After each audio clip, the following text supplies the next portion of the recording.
Hello everyone, Anoop info 24 में आपका स्वागत है। इस वीडियो में मैं आपको बताने वाला हूँ कि एक कौन सी गलती आप कर रहे हैं, आपने किया है, जिससे आपका पेमेंट नहीं आ रहा है। आपका सारा कुछ वेरिफिकेशन हो चुका है, वेरीफाई हो चुका है, आपका पीएफ नंबर भी मिल चुका है, मतलब पीएफएमएस टोकन नंबर भी मिल चुका है, तब भी आपके अकाउंट में पेमेंट नहीं आया हुआ है। तो इसके बारे में आज हम इस वीडियो में बात करेंगे। तो चलिए वीडियो को स्टार्ट करते हैं। तो सबसे पहले आप देख सकते हैं, ये हमारा एप्लीकेशन आईडी है, ठीक है, जिसमें हमने लॉगिन किया है। ये सारा कुछ आप देख सकते हैं यहाँ पे। अब ये जो हमारा डिटेल है, ये हमारा प्रीवियस ईयर का है। मैं इसको समझाने के लिए आपको किया हूँ, ठीक है, कि आपका क्या गलती है जो आपका पीएफएमएस नंबर भी मिल चुका है और आपका पेमेंट नहीं हुआ है। तो देखिए, सबसे पहले मैं आपको यहाँ पे दिखा दूँ कि यहाँ पे एप्लीकेशन स्टेटस आपको दिख रहा है, application send to PFMS for payment, ये सारा कुछ। इसको मैं आपको बता देता हूँ, ठीक है। हाँ, एक चीज़ और कि ये आप कैसे एप्लीकेशन देख सकते हैं, तो इसके लिए मैं आपको बता दूं कि एनएसपी स्कॉलरशिप आप जब सर्च करेंगे अपने ब्राउज़र में, तो वहाँ से आपको फिर जो है प्रीवियस ईयर एप्लीकेशन स्टेटस है, रिन्यूअल एप्लीकेशन या लॉगिन। आपका अगर फ्रेश है तो आप डायरेक्ट लॉगिन करेंगे, रिन्यूअल एप्लीकेशन है तो रिन्यूअल करेंगे। अगर आपका प्रीवियस ईयर आपको देखना है तो आप प्रीवियस ईयर करेंगे। हम ये प्रीवियस ईयर देख रहे हैं चूँकि हम आपको समझाने के लिए, तो ये हमने लॉगिन कर लिया है, ठीक है। मैं फिर से एक बार लॉगिन कर लेता हूँ आपको दिखाने के लिए। देखिए, प्रीवियस ईयर पे जाएंगे हम। यहाँ पे जैसे जाएंगे प्रीवियस ईयर एप्लीकेशन स्टेटस पे क्लिक करेंगे। फिर हमारा कौन सा है, रिन्यूअल है या फ्रेश है, तो 2022-23 हमारा फ्रेश था। तो जो एप्लीकेशन आईडी है यहाँ पे हम फिल कर लेंगे, जो भी हमारा आईडी होगा, ठीक है।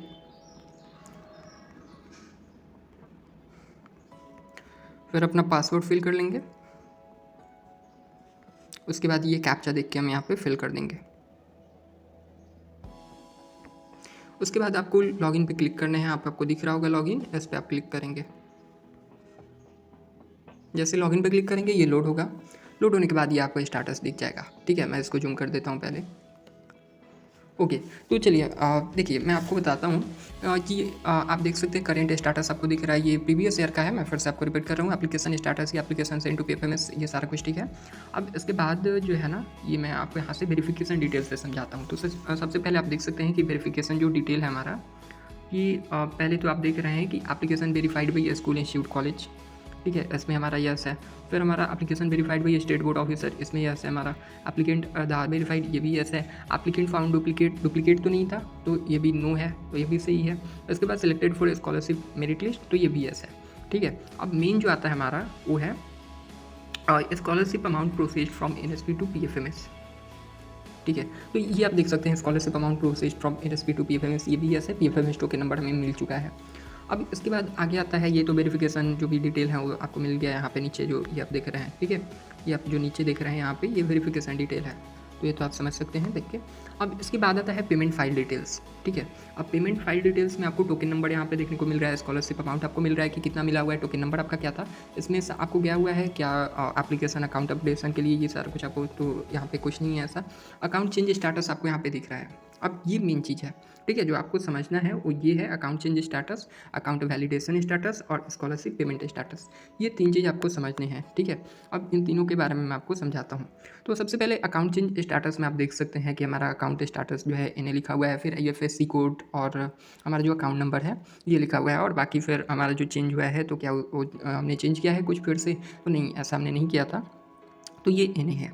अब यहाँ पे मैं एक चीज़ आपको दिखा दूँ, ये दो चीज़ आपको नोटिस करना है, ठीक है। तो ये सबसे पहले आप नोटिस कीजिए कि आईएफएससी कोड जो है IOB, ठीक है, IOB ए लिखा हुआ है, और फिर उसके बाद लास्ट में 382। तो IOB यानी कि इंडियन ओवरसीज बैंक, ठीक है। हमारा जो आईएफएससी कोड है वो इंडियन ओवरसीज बैंक का है।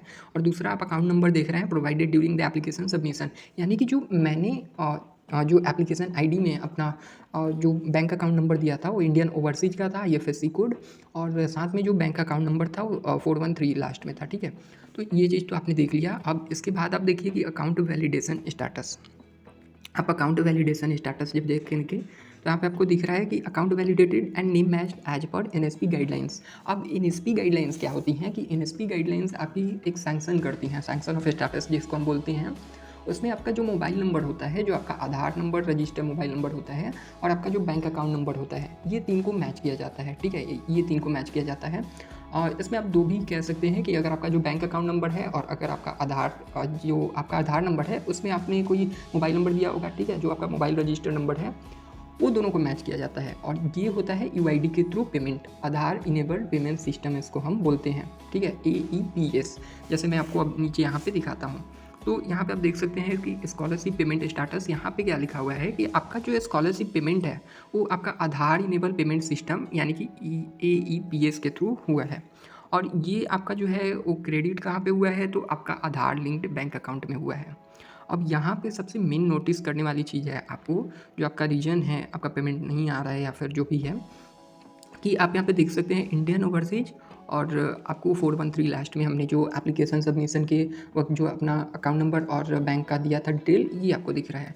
और आपका जो पेमेंट आया हुआ है ठीक है, यहाँ पे आप देख रहे हैं कि स्कॉलरशिप पेमेंट स्टाटस में हमारा क्या है कि बैंक अकाउंट जो आधार लिंक्ड है उसमें हमारा पेमेंट हुआ है। यहाँ पे आप देख लीजिए has been credited in Aadhaar bank account. और कौन सा बैंक अकाउंट है ये आप देखिए, तो यहाँ पे तो मैंने आपको दिखा दिया कि 413 था, बट यहाँ पे आप देखिए कि नेम जो है बैंक का वो इंडियन पोस्ट पेमेंट बैंक है और लास्ट में 9093 है। और वहाँ पे क्या था, ये हमारा सबमिशन के वक्त था जो हमने सबमिट किया है, तो हमने ये दिया था डिटेल 413 IOB का, इंडियन ओवरसीज का।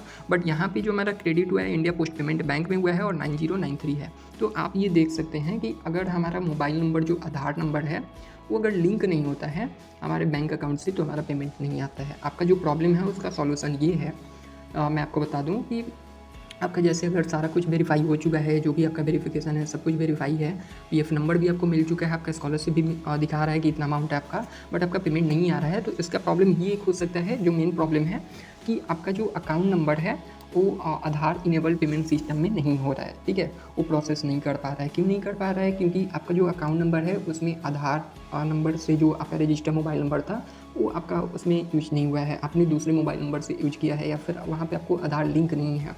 ठीक है, जो आपका बैंक अकाउंट नंबर है। तो आपको करना क्या होगा, आपके पास दो ऑप्शन है। पहला तो आप जो अकाउंट नंबर जो दिया है आपने, उसमें आप अपना मोबाइल नंबर चेंज करके आप जो आधार नंबर है वो कर सकते हैं। दूसरा, आप आधार से लिंक कर सकते हैं, या फिर तीसरा आपके पास कोई एक और अकाउंट होना चाहिए जो कि आधार लिंक होना चाहिए। ठीक है, क्योंकि आपका पेमेंट जब भी होगा ना, तो आपका आधार इनेबल पेमेंट सिस्टम के थ्रू ही होगा। तो जब आपका UID के थ्रू पेमेंट होगा और आपका आधार लिंक नहीं होगा बैंक अकाउंट, तो आपका पैसा नहीं जाएगा। ठीक है, तो ये सबसे मेन रीज़न है, आपको मैंने समझा दिया यहाँ पे। आप देख सकते हैं कि यहाँ पे फिर से एक बार मैं आपको दिखा दूँ, आधार इनेबल पेमेंट सिस्टम, इसका मतलब ही यही होता है कि आपका जो बैंक अकाउंट नंबर है वो आपका पेमेंट जो भी होगा वो आपके बैंक अकाउंट लिंक नंबर से ही होगा, आधार लिंक होगा। ठीक है, तो UID के थ्रू पेमेंट होगा, आधार इनेबल पेमेंट सिस्टम यूज होगा, तो आपका जो भी आधार नंबर लिंक होगा तभी पेमेंट आएगा, अगर नहीं होगा तो आपका पेमेंट नहीं आएगा। तो यही इस केस में भी हुआ है। आप बिल्कुल क्लियर देख सकते हैं कि यहाँ पे बैंक अकाउंट नंबर IOB का दिया हुआ है और IPPB में इंडियन ओवरसीज का दिया हुआ था, but India post payment bank में ये आया हुआ है। ठीक है, आप बिल्कुल क्लियर देख सकते हैं। तो ये आधार लिंक बैंक अकाउंट से ही होता है। अब फिर से मैं आपको रिपीट कर रहा हूँ, आपके पास 3 सॉल्यूशन है।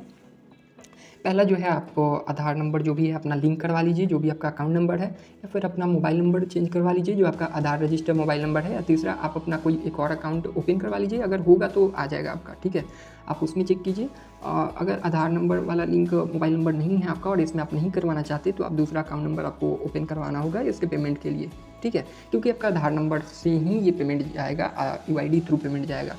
तो एक चीज़ और, हाँ, ये हो सकता है जैसे इस केस में हुआ है कि इंडियन ओवरसीज का हमारा था अकाउंट, हमने जो दिया था, बट हमारे पास एक और अकाउंट था जिसमें आधार लिंक था। ठीक है, तो जब आधार लिंक अगर कोई और अकाउंट पे है तो आप उस अकाउंट के थ्रू चेक कीजिए अपना, हो सकता है उस पर आपका पेमेंट गया हो, उस पर आप अपडेट कीजिए, उस पर आप चेक कीजिए, या फिर आप ट्रैक NSP पेमेंट के थ्रू चेक कर सकते हैं। और इसके लिए हमारा एक वीडियो बना हुआ है कि आप 5 तरीके से कैसे अपने पेमेंट के बारे में जान सकते हैं, तो आप वीडियो देख लीजिए। ठीक है, उससे आप समझ सकते हैं। बाकी कोई भी क्वेश्चन होता है तो आप मुझे कमेंट कर सकते हैं। अगर वीडियो इन्फॉर्मेटिव लगी हो तो आप लाइक कीजिएगा और चैनल को सब्सक्राइब कीजिएगा ऐसे ही अपडेट के लिए। Thank you.